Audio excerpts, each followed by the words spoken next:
Welcome to the CPTM Smart Partners Hub in London. Today is Monday, not usually a webcast day, but we have a very special guest. Probably is not a guest, he's one of the founders with us, and we were looking forward to his a day that he would spend with us for about 6 or 7 months, and that is Dr. Mohsin Khan. He's secretary of the Zahir Foundation in New Delhi, a science policy well-known organization set up since 1970s, working very closely with the Council for Scientific Industrial Research, the Zahir Foundation, which is one of the major industrial research leading organization in India, alongside the Department of Science Technology, DSIR, and all the other science and technology infrastructure in India. Now, Dr. Tausig, Anju, and myself, we will try to put on record, with the help of Dr. Khan, the current science and technology dynamics in Indian economy, and also we will try, if possible, to look at India 2020 and beyond. Now, why is so important this today's meeting and webcast that we would like you to follow and to try to reflect on, is because, number one, in the Commonwealth, India plays and always played a leading role, of course, alongside South Africa as far as science and technology is concerned, beyond UK, Canada, New Zealand, and Australia. As far as we are concerned, the CPTM, the genesis of the CPTM was sometime in 1984, as we know, and it was the then science advisor to the Secretary General, Sridhar Ramphal, Professor Jose Furtado, who was a Malaysian but was a biologist, and he was terribly interested to promote good science all over the Commonwealth, be developed or developing countries, and trying to look for novel ways of doing so, and of course to measure that kind of contribution of good science to the development in emerging economies. And of course he came across New Delhi, the National Institute for Science Technology, NISTAD, who was one of the main think tanks of the Prime Minister and the government of India, attached to Council for Scientific Industrial Research, but within the Commonwealth and within the he was a very well known, probably the unique kind of center, which was trying to produce connections to connect science, technology, culture, and society. And Professor Raman at that time, again very well known in Cambridge and well known and respected to Royal Society in UK, he came across Professor Furtado, and as part of Professor Furtado's idea to develop this new approach to science in the Commonwealth, quality for science was an immediate attraction to Professor Raman, and try to measure quality of science and technology was one of the first interactions that took place on that topic, not only in the developing countries but also in the developed countries. The Commonwealth Science Council had a well-known workshop, well documented, which was in February, 21st, 26th of February 1985 in NISTAD, and Dr. Khan was then scientist in NISTAD at that time.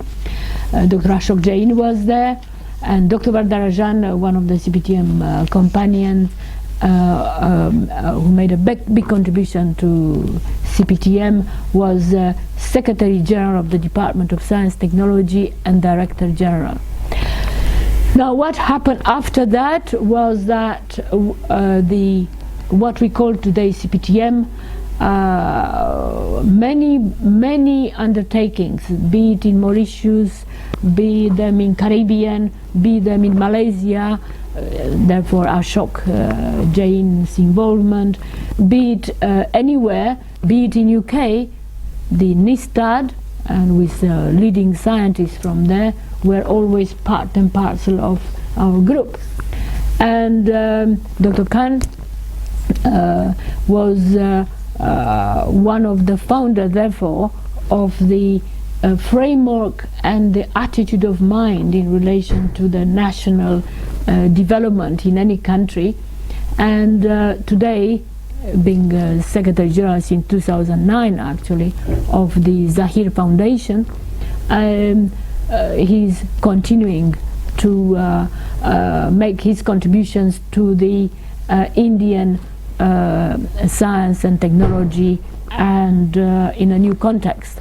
So today we would want to discuss a little bit about the impact of the Indian science and technology policy and the leverage in relation to the new Prime Minister that came within the Indian context at the right time, and lots of expectations are being not only in India but also in the Commonwealth are being expected.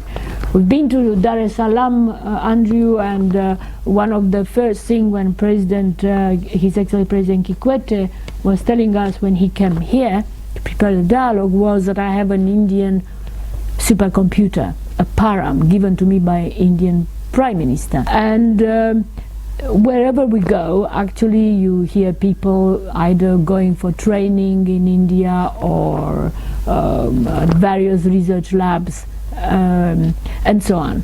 Now, currently India is obviously part of BRICS, this new geometry of geopolitical interfaces with Russia. Only last week I wanted to tell you I was following the St. Petersburg Economic Forum, where there was about a big round table attended, the best attended in St. Petersburg this time, Russia-India mutual investment opportunities.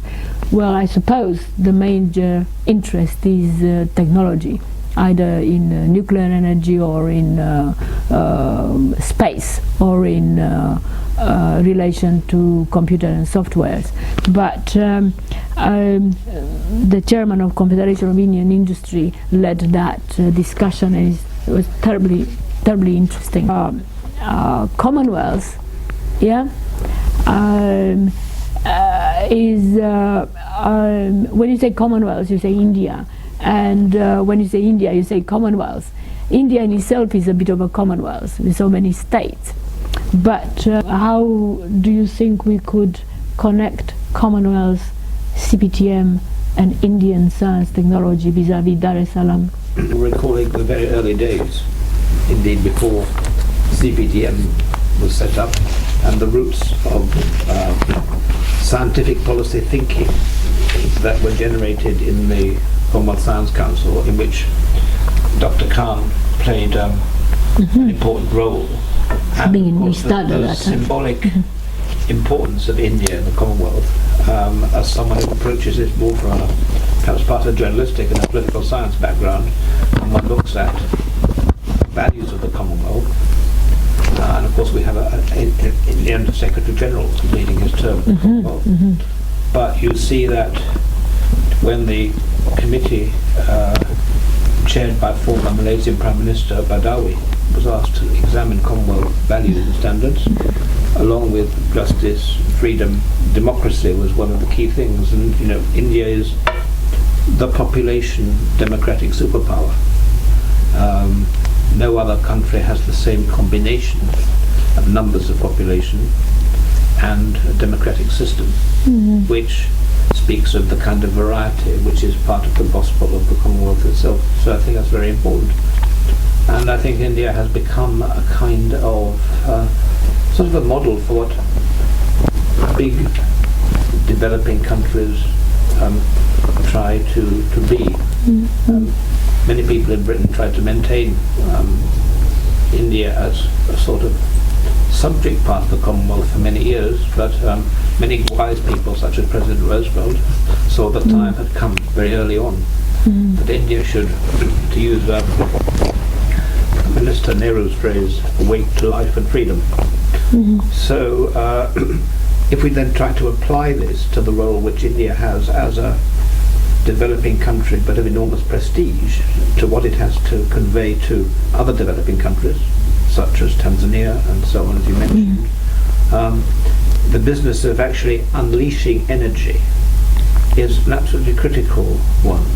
And the business of unleashing energy is linked to the application of science in a way that is disciplined, but also which empowers scientists to do things. And this combination of discipline and brave innovation, the principle, give it a go, even if it doesn't succeed, because if you don't give it a go, it certainly won't succeed. But at the same time, harnessing scientific innovation in a disciplined way, which of course has been a key theme of the Smart Partnership movement, exemplified by Tan Sri Omar as Malaysia's first scientific advisor. This theme is absolutely critical, and it would be very interesting to see how the political changes which have taken place recently in India with the election of the Modi government in exchange, say, for the Manmohan Singh government and the Congress party, which has run India for such a long time, at that kind of intermediate level between political decision making and industrial action. So it'll be very interesting to hear Dr. Khan's views on this. Lately, actually, there was in Nature, about 3 weeks ago, there was a whole report about Indian science, and there was also a survey from NISTAD, on the Indian National Survey from Innovation Survey. So there's quite a lot going on.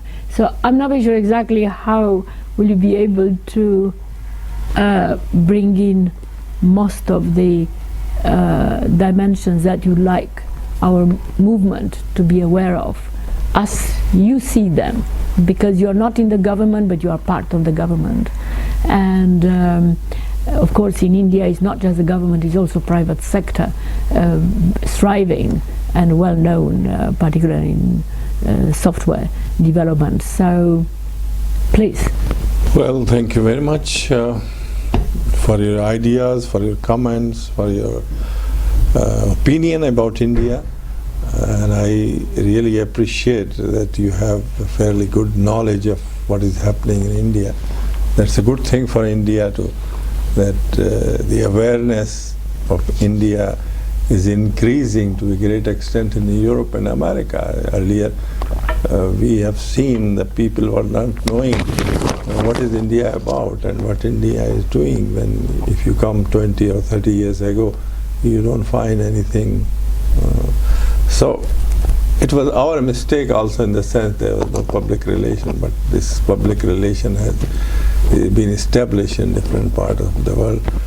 And as you can see, the software industry, we have establishments all over the world that made the awareness. And also we have strengthened our relationship with international agencies like Commonwealth Council and other organizations, which has made India very popular. So that's a good news for India, that everybody knows what is happening.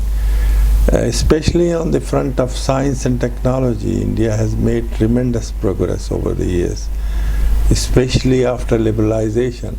It's not only the liberalization has been done in industry, but in R&D also. We had number of collaborations with different parts of the world, with the companies, with the foreign entities, and that has given boost to science and technology itself in the country.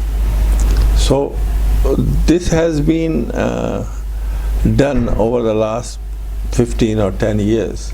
That has tremendous change in the economic development, tremendous change in the attitude of the scientists working in national. Although we have scientific infrastructure over the last 45 years, but not that kind of sensitization in research and development and economic development in industry that has taken place as it has been done now. So people are looking at India and China these days. These are the emerging economies, especially if you talk about drugs and pharmaceutical. India is number one. India has made tremendous progress in other fronts also. It's because of the fact that India was able to announce policy regime very carefully. If you look back in 1958, the first Prime Minister of India, Pandit Jawaharlal Nehru, has announced scientific policy resolution, and it was passed by the Parliament. And for the first time in that region, a Ministry of Science and Technology was created. So that was a very big thing. This shows that Pandit Jawaharlal Nehru, the first Prime Minister, he had the passion of science. He has put a lot of emphasis on research. And with the result, infrastructure for science and technology was created in the country in the form of national laboratory, research agency in different disciplines. It could be agriculture, it could be medical research, it could be industrial research, anything. So it was a diversified growth of science and technology that has taken place. If you talk about nuclear energy, if you talk about information technology. Of course, in those days it was not that popular, but Bhabha's, in 1996, Bhabha announced electronic policy. He wanted to give a special boost, and in those days India was the first country among Southeast Asian and South Asian countries to talk about electronics development in the country. And with the result, a large number of public sector undertakings were established. The privatization of telecom. Yes, was telecom. The minister, Yes, the famous minister. What's his name? Who was very much wanted all over including here. It was Indian, and the modernization actually, the interface between telecom privatized and the development of software was quite an important link, wasn't it? Yes. Is that now millions of people, when they have a problem with their phones and they make a phone call, a local phone call, they have a nice friendly Indian voice in the end. And Yes. I would say, either you're in Delhi or Mumbai or Calcutta or Chennai or Bangalore, and it's always one of those cities. Yeah, that is why I'm saying that the software industry is Well ahead. spread all over the world. It is due to the Indian efforts. And we have big companies like, TCS, Tata Consultancy Services, Infosys Technology, and of course Ramamurthy is very popular here. Here as well, his son-in-law is member of parliament, and you can see India is doing pretty well in software, but in hardware, I'll be just talking about that a minute later. Okay. If you are talking about the policy area, policy area was intensive in India. Then later on we had this technology policy statement of 1983, which has a different emphasis on and priority. It was on diffusion, assimilation and adaptation of technology. Then later on another policy statement was issued that was on science, technology and policy of 1983. Then latest, the technology policy statement was on science, technology and innovation policy 2013. This was the latest one, unveiled by the present Prime Minister, not present, the past Prime Minister, Manmohan Singh. So that has played emphasis on lots of things. What are the future plans, what you are going to do in future. So far India has not produced any drugs. That was the main emphasis is on new drug discovery research. This was the main emphasis in this policy. The second thing which was talked about is the public-private partnership. That was important because India at present is investing only about 1% of R&D, 1% in R&D of GDP. So that's very little as compared to other countries. If you take the case of China, they're investing more than 2.3% in R&D of GDP. Korea has gone up to 5%.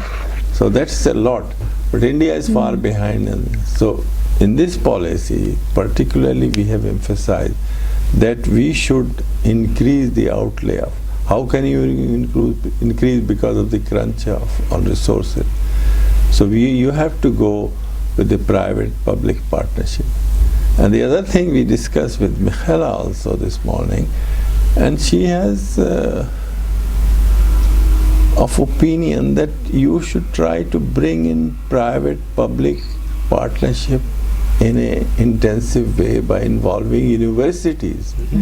If you have universities' involvement in research, then you can put all these things together at one place.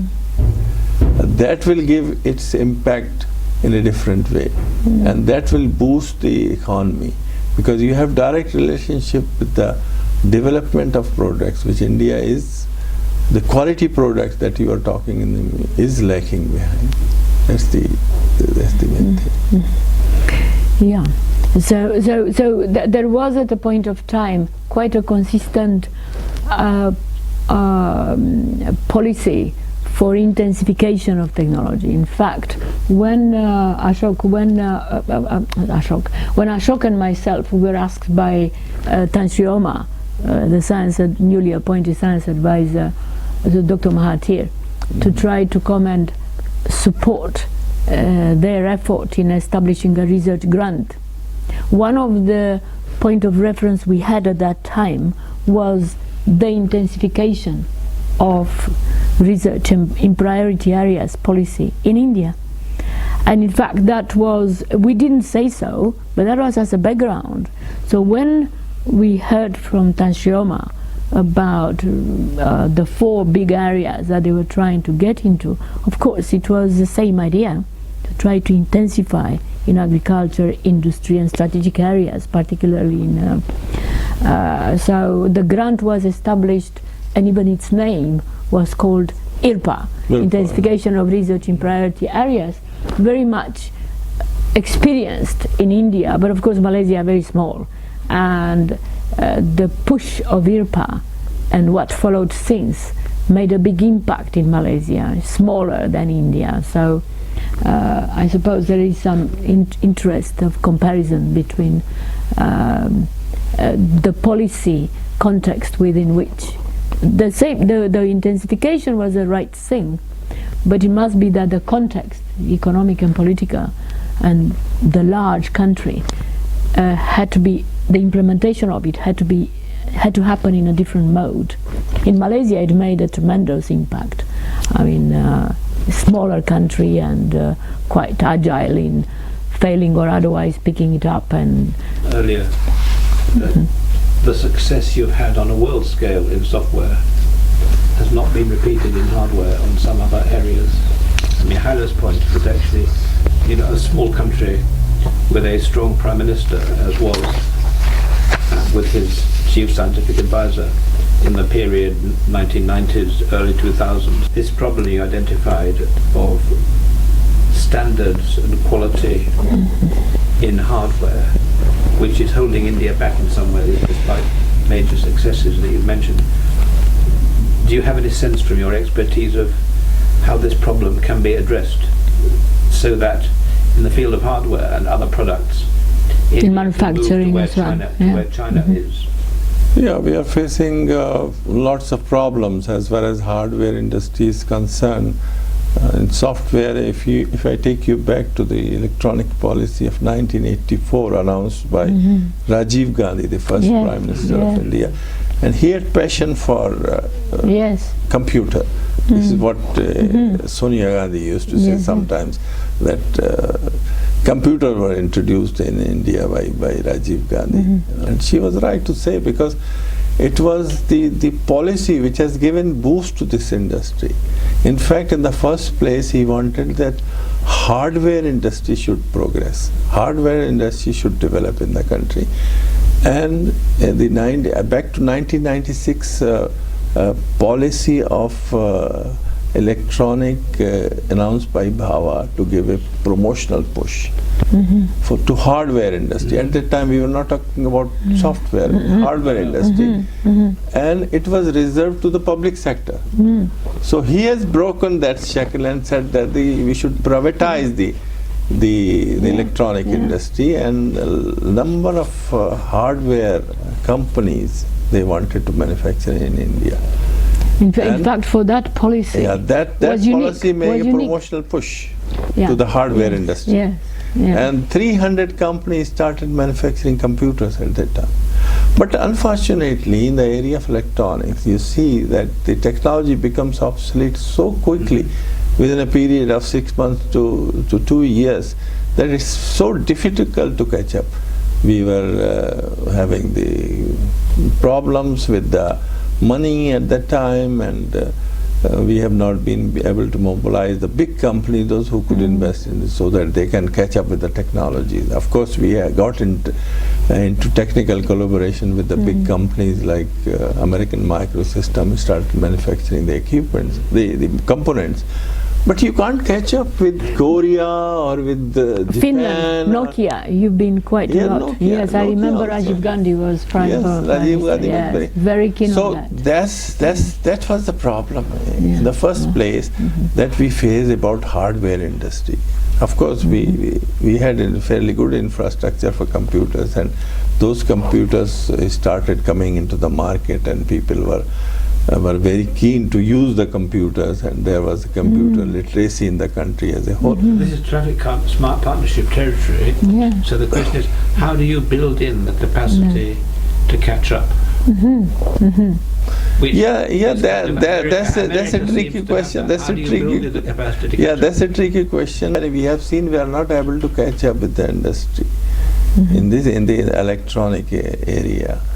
What we have done, we diverted our attention towards software.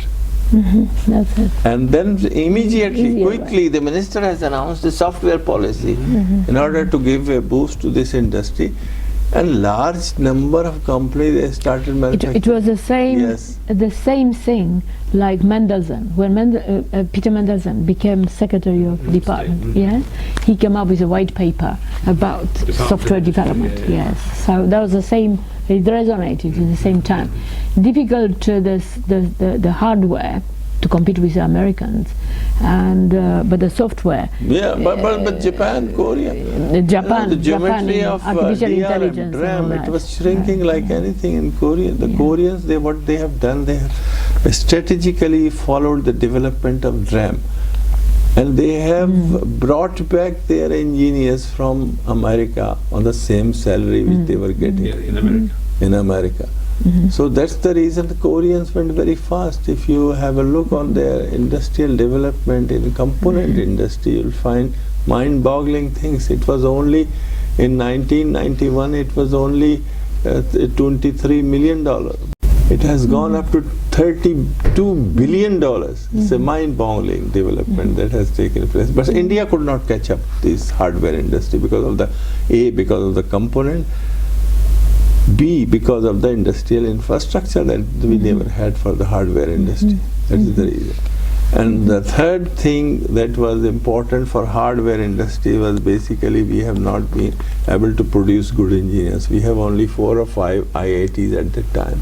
They were producing quality engineers, and they were going abroad. Most of them, they go abroad. And the mushroom growth of private institutions, private engineering colleges, that occurred in India. But the quality of the engineers that they were coming out from these engineering colleges, they were not good. So manufacturing industry suffered in this thing. That's the reason that we could not catch up. And is this being remedied now to some extent?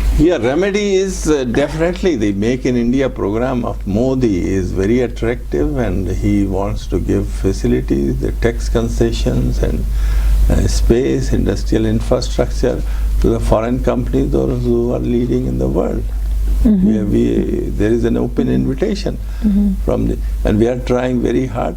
But we have to do, in spite of that, we have to do extra efforts to bring them back to this country by attracting them as the Koreans did. What Koreans did, you know? They have started manufacturing things for the companies which are already in the market on their own brand name, like Sharp. They were producing this microwave oven in the name of Sharp, and they were because they had the network. That's why they. And later on, they have completely taken. How could you explain? I know you have a particular flow logic into what you wanted to follow to tell us, but how could you explain the astronautical technology, the space technology being so much ahead of, I mean, Mars? Yeah. So how is it that there is no spin-off between Indian NASA and civilian applications in India, because there's so many applications from the space technology that you have? Yeah.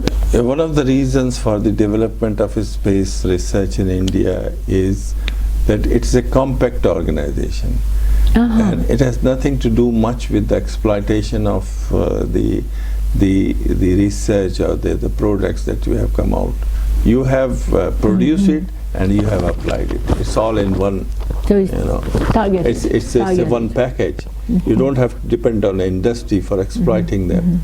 That is the reason that India has made so much progress. Is it entirely and it was all government supported by the government, right from the beginning, right from the time of Prime Minister Mrs. Gandhi. Yes. When we have sent this man in the space, Rakesh Sharma, she has supported. She had passion for supporting it, and she has funded fully 100%.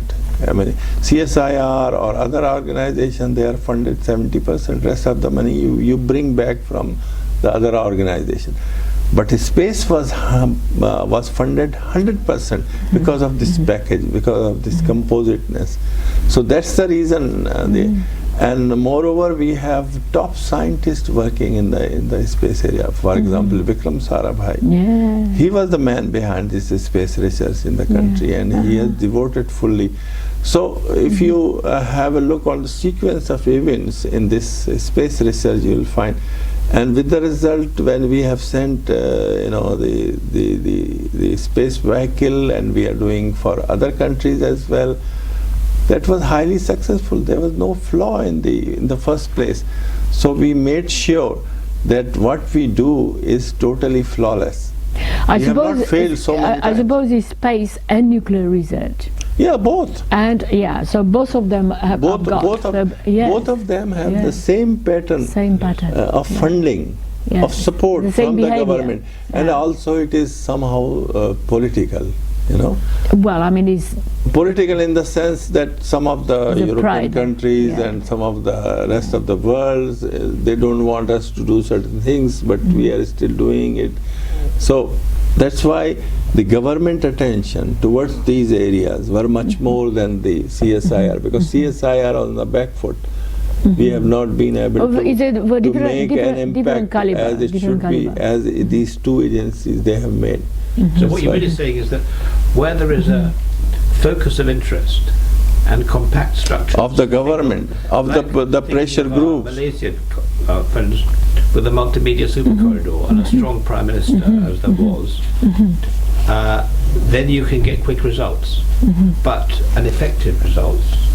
But in a situation where you have a huge country like India and a broader range of products and maybe some economic pressures, is it possible to repeat that in order to improve the situation in relation to hardware and other products? We are trying hard. We are trying hard. The Prime Minister Modi has announced this policy of, and he has very, very, I will not say ambitious, but very huge plans for economic development. For example, smart city, bullet trains, and make India compete with other developing countries. I mean the bullet China. train. Bullet train is... What does it mean, the bullet train? Would it be built in India? It will be an Indian bullet train? Will be India, Japan? Will be India, Bombardier, Canada? Or would be, because these bullet trains are again like the rocket, the space, is the same, a symbol, is a symbol which could energize the entire... Yes, we would like to take India, Prime Minister Modi would like to take India further up and would like to be #1 in certain areas of economic development. How it will be done? That's a question mark.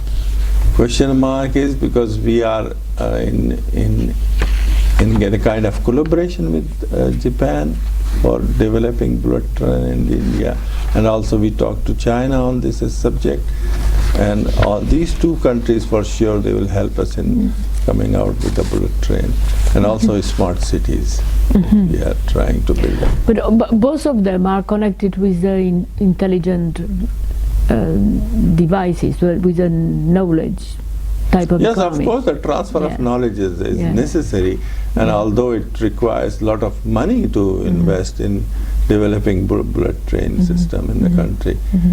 For example, France, they have taken too long to come out with, but they have came out.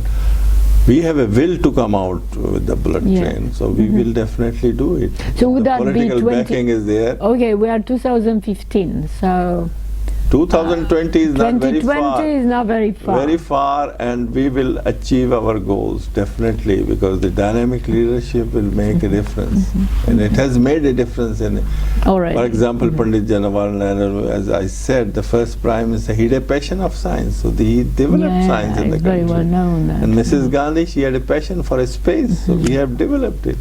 And Rajiv Gandhi had a passion for computer. Yeah. So the leadership makes a lot of difference in development, in economic development. But I must say, we are still lacking in terms of poverty alleviation. Poverty alleviation is important for a country like India. Yes, you know, let me tell you an example. There is a mass exodus of people coming from rural areas to big metropolitan cities. For example, Delhi, Bombay and Calcutta. You see, the Delhi's population is increasing at the rate of 4.2%. Not really. Annually. Whereas India's population is increasing only at the rate of 1.98%. So large number of people are coming to India and to Delhi, and they get settled there. And that is putting a lot of pressure on civic communities. For example, there is no drinking water there. They end up living in shanty huts, and the rate of mortality is increasing. We are not able to handle that situation. We had everyone, the taxi driver does not know the way around New Delhi, because it's just arrived from Orissa or somewhere very recently. So it's a very big problem. Urban poverty, although we have many schemes, programs in rural areas like Narega, where you give employment to the people. The other challenging thing is the employment. You should give employment to the youth, and Make India program is an effort to create employment for the young people in the area of industry. Are you saying that this is a drag of the need to feed and provide basic services for people coming from rural communities into cities? Yeah, we have to stop them. We have to stop them by creating jobs in rural areas. Rural areas. That's the reason. So small is beautiful is the thing that should be applied here. But we have not done anything on this front. So this is our. But I remember the Professor Aman and of course Ashok and Dr. Rajan and so on. They're very keen on trying to find ways and means of leveraging traditional with the modern. Yeah. Now this is what we're talking about. We're talking about space, and so on, as well as traditional consent and traditional knowledge that you have. And there are even there quite a number of well known by now successes that you had. We have the central bank governors looking at financial inclusion for about 7 years or so, a bit more. And we had a number of times some of the Indian colleagues from within our group. And of course they were talking about mobile banking. I know that mobile banking, when you say that, you talk about M-Pesa in Kenya, but in fact they were talking about mobile banking in India before we heard anywhere else, before it became quite prevalent. So I mean, mobile banking and financial inclusion is about, in a way, in its essence, trying to bring in poor people, to try to engage them, yeah, and to bring them into the economic space. Of course, since financial inclusion started, and with help of mobile banking, among many other things, there are other products and other groups of society in addition to those poor. So in India, the idea of financial inclusion and technology inclusion would work hand in hand, and of course on the top of it the quality and standards. I mean, again, the National Bureau of Standards, they were talking about standards at the state level. But again, our particular experience in trying to combine, say, central banks preoccupied with financial inclusion with technology development, mobile banking and all the rest of it, and with standards, yeah. In smaller country, you can see how one could do it around national visions and so on. I don't know if in India that kind of combination would work in such a huge country with self-governed, more or less, states. How would you go about it? I mean, that's a strategy in itself, yeah. I think we have been following it, as you said. Yeah. We are already following yeah. that, in the sense that India has gone for a balance between capital-intensive technologies and labor-intensive technologies, alternate system of technology. Yes. Like if you take the case of agriculture in the country, the Green Revolution, it was started in 1965. So we have been talking about the capital-intensive technology, that is highly variety seed, again capital-intensive in nature, then agriculture implement like combined harvester, other things which are required for cultivation of land, highly capital-intensive in nature. So we have been able to produce food for the people and quite successful in feeding people. But on the other hand, you won't be able to survive if you are not taking care of the small farmers. Let's make certain modification into the bullock carts so that you can make it more efficient.